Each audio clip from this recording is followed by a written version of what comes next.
ওই চাঁদের টিপে মন ভুলি না, মন খুলে দিলাম সকালে, চোখ বেঁধে দিলাম রমালে, তুমি লুকিয়ে আছো কোথায় জানি না। চলো চলো কিছু গল্প বলো, আমি কথা ভালোবাসি, যদি আঙুলে ছুঁতে পারি, জানি যেতে হবে তোমারই, আমি কেমনে রেখে মানি না। একা একা কিছু স্বপ্ন দেখা, তবু তোমাকে ছুঁতে আসি।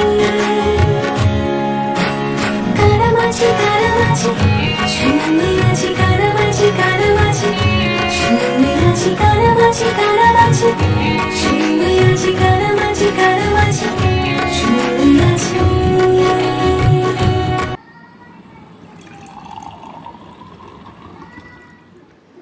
এখন আমি একটু বেলাতেই এক্সারসাইজ করছি, কারণ যেহেতু মেয়ের স্কুল এখন এক সপ্তাহ অফ, তাই এই সপ্তাহটা আমি বেলা করেই উঠছি আর বেলাতেই ব্যায়াম করছি। বিকাশ চলে যায়, তারপর মেয়ের যাবতীয় কাজ থাকে, খাওয়ানো টাওয়ানো, সেই সমস্ত মোটামুটি সেরে নিয়ে আমি সকালবেলা ঘুম থেকে উঠে কিন্তু আমি 1 গ্লাস ঈষতুষ্ণ গরম জল খেয়ে নিই, তারপর একদম পটি শটি সেরে নিই। তাহলে কী হয়, শরীরটা একদম হালকা হয়ে যায়। তা না তো খাওয়া ভর পেটে যেমন ব্যায়াম করা উচিত না, সেমনি সকালবেলা ওই পটি টটি পেটে নিয়েও কিন্তু ব্যায়াম করা উচিত না বলে আমি যতটা জানি আর কি। তো তারপরে জলটা খেয়ে একটু বসে থাকি 10-15 মিনিট, তারপর আমি এক্সারসাইজ করি, স্কিপিং করি, আর যা যা টুকটাক এই ইন্টারনেট ঘেটেই পেয়েছি নিজের মতো করে সাজিয়ে নিয়েছি সেটা সেইভাবেই করি। আর এটা বেশি সময় ধরে আমি করি না, খুব জোর 25 মিনিট হয়তো আমি এক্সারসাইজের পিছনে দিই, তারপরে আমি আবার 10 মিনিট রেস্ট নিই, তারপর ঈষতুষ্ণ গরম জল আরও 1 গ্লাস খেয়ে নিলাম, নিয়ে এবার একটুখানি 5 মিনিট মতো আর কি রেস্ট, জাস্ট রিল্যাক্স করব বসে। আর মেয়ে বলছিল ওটা কী জল খাচ্ছ, কী মিশিয়েছো, তাই ওকেও একটু টেস্ট করিয়ে নিলাম, তারপর এবার উঠে অন্যান্য কাজগুলো সারবো। গুড মর্নিং এভরিওয়ান, ওয়েলকাম সবাইকে আরও একটা নতুন ভিডিওতে। আজকেও বেশ সকাল থেকে ভিডিওটা স্টার্ট করেছি, মানে আমার কাছে যেটা সকাল হয় আর কি। তো সকালে উঠে ব্রাশ করে সকালে যা কাজকর্ম থাকে সেগুলো সেরে, চা রুটি হয়েছে, খাওয়া হয়েছে, বিকাশ চলে গেছে। আমি তো সকালে রুটি খাই না, হয়তো তোমরা যারা আমার ভিডিওটা দেখো রেগুলার তারা জেনে গেছো যে আমি তো সকালে চা খেলেও শুধু খাই, না তো খাই না। আজকে যেমন সকালে চা খাইনি, সকালে উঠে 1 গ্লাস গরম জল খেয়েছিলাম, খেয়ে সকালের কাজকর্মগুলো সব সেরে, মানে পটি টটি সব সেরে একদম শরীরকে ফ্রি করে ঝরঝরে করে নিয়ে একটুখানি ব্যায়াম করে নিয়েছি। তার মধ্যে তো মেয়েকে খাইয়ে দিয়েছি, মেয়েকে ব্রাশ করানো, ওই সমস্ত ওর কাজগুলো সব সেরে দিয়েছি, ওকে বললাম একটুখানি খেলতে। আর আজকে যেহেতু ওই সব বাঁক নিয়ে যায় না, সুন্দর করে গান টান বাজিয়ে নাচতে নাচতে, তো বিকাশ কি করেছিল, ওর দোকান থেকে রাস্তার ধার থেকে ভিডিও কল করে মেয়েকে দেখাচ্ছিল। তো ও অনেকটা সময় ধরে ভিডিও কল করেছে, প্রায় 1 ঘন্টার বেশি টাইম ধরে। আর মেয়ে কি করেছে, ওই ভিডিও কলে ওইগুলো দেখতে থেকেছে, ওর খুব ভালো লেগেছে। তো ওইগুলো দেখতে দেখতে অনেকটা সময় আমি ফ্রি পেয়ে গেছিলাম। তার মধ্যে এবার একটুখানি গরম জল খেয়ে একটু বসে রেস্ট জিরিয়ে নিয়ে, মানে জল খেয়ে তো সঙ্গে সঙ্গে ব্যায়াম করাটা যায় না, ঠিক না, তো তার জন্য একটু জিরিয়ে নিয়ে তারপরে বিকাশ বেরিয়ে যাওয়ার পরে ততক্ষণে মেয়ের যা যা কাজ ছিল সেগুলো সব করে দিয়েছি, দিয়ে তারপরে একটুখানি এক্সারসাইজ করলাম, ব্যায়াম ট্যাম করে নিলাম, নিয়ে তারপরে একটু বসলাম, আবার 1 গ্লাস জল খেলাম একটু জিরিয়ে, তারপরে এই আর কি ভিডিওটা স্টার্ট করলাম। এবার ঘরের সমস্ত কাজগুলো করব। মা গেছে পাড়ার মধ্যে যে দোকান আছে সেখান থেকে দুধ আনতে, যেটা রেগুলারলি আর কি সকালবেলা 1 প্যাকেট করে দুধ আনা হয় ওই দোকানটা থেকে। তো মা গেছে দুধটা আনতে, মা বললো তুই ব্যায়াম করে একটু জিরা, জল টল খা, রেস্ট নে, আমি দুধটা নিয়ে আসি। তো মা দুধ আনতে গেছে, মা দুধ নিয়ে এলে আরেকবার চা খাবো মা আর আমি বসে, তারপরে আর কি ঘরটার ঝাড় দেবো, সমস্ত কাজকর্ম শুরু করব, ঠিক আছে। তো এই হলো, আমি না MS ফ্যামিলি দেখে দেখে এই ঠিকাচাটা শিখে গেছি, মানে কতগুলো কথা শিখেছি। খুব ভালো লাগলে মন্দিরা, রিয়াঙ্কা এরা ওরম বলে না, সেই লাগছে সেই, আমিও মানে এখন দেখতে দেখতে ওদের ভিডিও এমন হয়ে গেছে না যে আমারও মুখ থেকে ওরকম বেরিয়ে যাচ্ছে, কিন্তু এটা না একদম সেই, মানে এটা আগে বলতাম না এই ধরনের কথা, মানে আমাদের এদিকে এই কথাগুলো বলার চল ছিল না আর কি। আমরা খুব ভালো লাগছে, দারুণ, হেভি, অসাম এইসবই বলতাম, তো ওরা দেখি বলে সেই, আর বেশ ইন্টারেস্টিং লেগেছে ব্যাপারটা, ওই জন্য মুখে গেছে। তারপরে মন্দিরাকে দেখেছি কিছু দেখালে এরকম বলে এই তো এটা দেখালাম, ঠিক আছে এটা কিনেছি, ঠিক আছে এই ঠিক আছেটাও মানে আমার মধ্যে এসে গেছে ভিডিও দেখতে দেখতে, আমারও ওরকম অভ্যেস হয়ে গেছে। হয় না মানে যাদেরকে মানে খুব ক্লোজ আর কি, খুব ডিপলি দেখি ভাবি, দেখবে যাদের সাথে ওরকম হয়ে যায়, তো সেই রকম হয়ে গেছে, মুখ থেকে ওদের মতোই কথা বেরিয়ে আসছে। ভালো লেগে গেছে আর কি ব্যাপারগুলো, বলার স্টাইলটা ভালো লাগে। এই দেখো এটা নিয়েছি, ঠিক আছে এটা রান্না করেছি দেখিয়ে দিলাম, ঠিক আছে মানে এই জিনিসটা মন ছুঁয়ে গেছে, ঠিক আছে না, তো ওরকম হয়ে গেল। তো চলো এখন ঘরবাড়ি মোটামুটি একটু গুছাতে হবে। এই দেখো এখানে সব ছড়িয়ে ছিটিয়ে রয়েছে, এগুলো তো সব তুলে ফেলতে হবে। চলো এই কাজগুলো শুরু, এদিক থেকে তো কিছু দেখাই যাচ্ছে না আলোতে, তো চলো এগুলো শুরু করা যাক। আর কালকেরে কেউ পড়তে আসেনি, তাই জন্য আমি ফ্রি ছিলাম। আর এই দেখো শোনা মেয়েকে দেখো, গুড মর্নিং বলে দাও মা। চুলটা দেখো ব্যায়াম করবো। কালকে রাত্রিবেলা মা মাথায়, দাঁড়া পাখাটা পুড়ে গেল, কথা শোনা যাবে না, এক্ষুনি চালিয়ে দেবো। কালকে রাত্রিবেলা মা মাথায় একদম চিপকু চিপকু করে তেল মাখিয়ে দিয়েছে, কি জানি কি হয়েছে। চুলটা লাস্টবার পার্লার থেকে তলাটা একটু ট্রিমিং করেছিল, এমনি তো চুলের ব্যাস দেখো দফা শেষ হয়ে গেছে মেয়ে হওয়ার পর। এত হেয়ার আমার কিছু হয়নি জানো, আমার প্রেগনেন্সি পিরিয়ডে আমার না ভমিটিংয়ের সমস্যা ছিল, না কিছু খেতে ইচ্ছা করেছে, না কোনো খাওয়ায় অরুচি হয়েছে, কিচ্ছু হয়নি। খুব সুন্দরভাবে আমার মানে এই ধরনের কোনো কিচ্ছু হয়নি। ওয়েট গেন করেছিলাম প্রচুর প্রচুর প্রচুর ওয়েট গেন করেছিলাম নিজে, এত ওয়েট গেন করেছিলাম যে কি বলবো, মানে একদম চেহারা আমার পাল্টে গিয়েছিল। সেই তুলনায় আমার বেবি বাড়েনি, এত মোটা আমি হয়েছি কিন্তু সে তুলনায় আমার বাচ্চা একটুও বাড়েনি, একদম আন্ডারওয়েট বাচ্চা হয়েছিল প্রিম্যাচিওর। আর তারপরে পিসি নেই, দোকানে তো গেছে ছোট পিসি। এই দেখো ছোট পিসি শাশুড়ি ফোন করছে, কালকে পয়লা বৈশাখ, পয়লা বৈশাখে নিমন্ত্রণ। হ্যাঁ পিসিমা বলো। হ্যাঁ বলেছে ওই কালকেরে যাওয়ার জন্য তো, হ্যাঁ বলেছে। না না বলেনি আমাকে, ওই সেদিনই বলেছিল তো বলতে। আজকে নাচের ক্লাসটা হবে তো? আন্টি আন্টি আসবে? আচ্ছা ঠিক আছে ঠিক আছে, কালকে যাবো, সকাল সকাল চলে যাবো।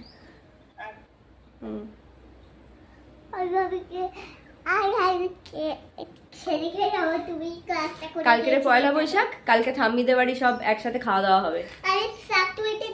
ও খালি বলছে কি বা পয়লা বৈশাখ কি, বুঝিয়ে বল। শাক তুলতে যাবো, এখানে শুধু শাক তুলবো, বই পড়বো না শাক তুলবো। পয়লা বৈশাখ মানে পয়লা বই পড়তে হয় আর তারপর শাক তুলতে হয়। আমি বই পড়বো না শুধু শাক তুলবো। ঠাম্মিদের বাড়ি গিয়ে শাক তুলবি? হ্যাঁ বই পড়বো না। স্বামীদের বাড়ি গিয়ে শাক তুলে খাবি। কালকেরে এই জায়গাটা ঠিকঠাক করে গুছিয়েছি আর এই জায়গাটা ঠিকঠাক করে গুছিয়েছি আলমারির। আর এই দেখো মেয়ের সেলফটার কি অবস্থা, তার নিচের সেলফটার কি অবস্থা, সব ঝুলছে। আজকে এই দুটো সেলফকে গুছিয়েই ছাড়বো এই বেলাতে। এটা একটা বলো, বুলোকে বকে দেবে কেন?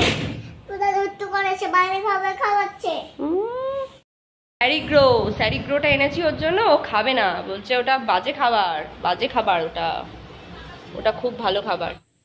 এই গরমে না আমরা আর কাঠের উনুনে রান্না করব না, আর আমাদের উঠানে প্রচণ্ড রোদ আসে, তাই জন্য বৌদিকে বললাম যে তুমি জ্বালনগুলো নিয়ে চলে যাও। ওদের যেহেতু কাঠের উনুনে রান্নাঘর করা আছে তো ওরা সবসময় কাঠের উনুনে রান্না করতে পারে।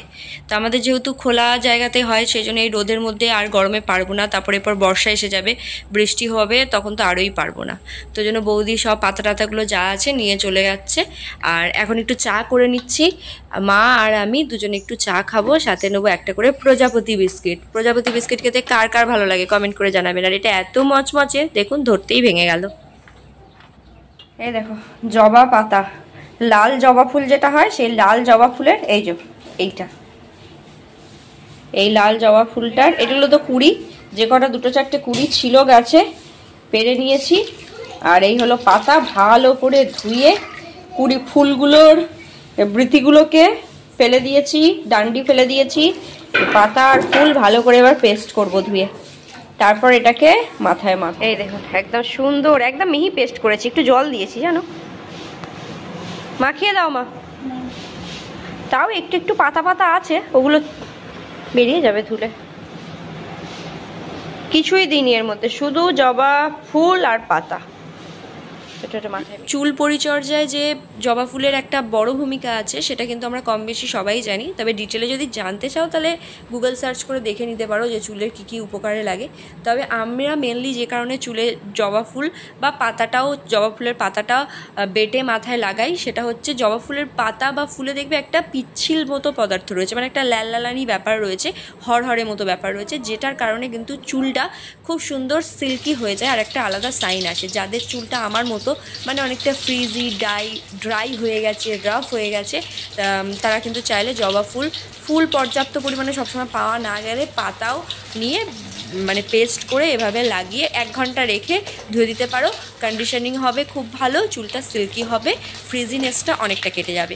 এটা কিন্তু আমি প্রায় সময় করি, মা আগে করে দিত, মধ্যখানে তো সমস্ত চর্চা বন্ধ হয়ে গেছিলো, আবার শুরু করেছি। জবা ফুলের মধ্যে মানে জবা ফুল আর পাতা যে বেটেছি এর মধ্যে আমি অন্য কিছুই দিইনি, শুধু জবা ফুল আর জবা পাতাটাকে বেটে আমি মেখেছি। আর এতে পরে আমি কিন্তু শ্যাম্পু করেই চুলটা ধোবো, তারপরে কন্ডিশনারও দেবো, যেরমভাবে নর্মাল অন্য দিনে শ্যাম্পু করি। আর আগের দিন রাতের বেলা খুব ভালো করে চুলে তেল মেখে রেখেছিলাম, সেটার ক্লিপ তো আমি ভিডিও শুরুতেই দিয়েছি, আশা করি বুঝতে পেরেই গেছেন। তো এইভাবেই আর কি আজকে হেয়ার কেয়ার করছি আমি। আলুগুলোকে সিদ্ধ করে প্রেসারে ভেজে নিয়েছি, আর এখানে পেঁয়াজ ভাজছি, আর এই যে টমেটো কাটা আছে, আলু দিয়ে ডিম দিয়ে একটা সুন্দর দারুণ একটা ঝোল করব। কোনো দিক থেকেই কড়া আর মানে রান্না রাঁধুনি একসাথে আনতে পারছি না ভেবে, যাই হোক হবে না, চেষ্টা করে লাভ নেই। আর যে মাথায় দেখতে পাচ্ছ মাখা আছে আমার জবা পাতা, ওটা এবার ধুয়ে ফেলবো। আজকে বেশি দেরি হয়নি, তাও আবার খুব তাড়াতাড়িও হয়নি, এখন মোটামুটি 12টা বেজে গেছে, জলও এসে গিয়েছে। এবার রান্নাটা একটু হয়ে গেলে আমি গিয়ে স্নানটা করে নেবো। আজকে আমি আগে স্নান করবো, তারপর মেয়েকে স্নান করাবো।